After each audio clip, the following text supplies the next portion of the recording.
Covered, underreported. That would be, to me, Joe Biden's obvious cognitive decline that became undeniable in the televised debate. At the presidential debate with Donald Trump. Unquestioned. And, you know, it's starting to emerge now that his advisors kind of managed his limitations. It's been reported in the Wall Street Journal for 4 years. And yet he insisted that he could still run for president. We should have much more forcefully questioned whether he was fit for office for another 4 years, which could have led to a primary for the Democrats. It could have changed the scope of the entire election. Yet, still, incredibly, we read in the Washington Post that his advisors are saying that he regrets that he dropped out of the race. You know, that he thinks he could have beaten Trump. And I think that is either delusional or they're gaslighting. President Biden has said repeatedly he was sick during the debate June 27th in Atlanta, and he's always been fine, and he leaves fine. That is his position, the position of many of his top aides as well, even though there is that reporting. Robert Costa.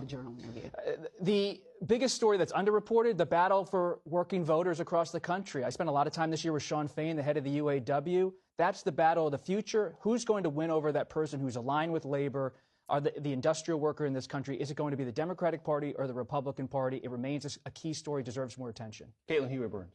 I mentioned how we covered women voters, but also I think there is an aspect to which we underestimated, or perhaps the public underestimated, how Trump's personality wasn't as much of a burden to him. And in some ways, it turned out to be a benefit with low propensity voters. And talking to the Trump campaign throughout the cycle and reporting on it, they were making this bet that if he leaned into his personality and made no qualms about it, made no apologies about it, that would kind of speak to this authenticity factor, this premium that low propensity voters, those not inclined to participate in elections, might be inclined towards. It was a big bet. It paid off.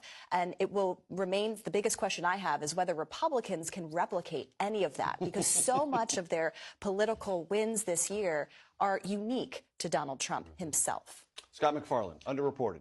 The scope and size and political impact of these forthcoming January 6 pardons.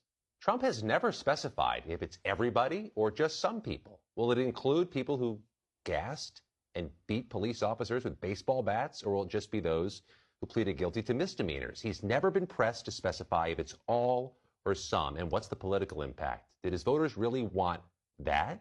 Does he gain political capital or lose it if he pardons everyone? Ed O'Keefe. Once again, we don't cover the Western Hemisphere enough, and why it is that people come from the far reaches of South America. What is the gravitational pull of the United States in those particular countries? And it's going to be more critical than ever in the coming year that we continue to explore and explain why it is they continue to do so, despite the threats of being sent back.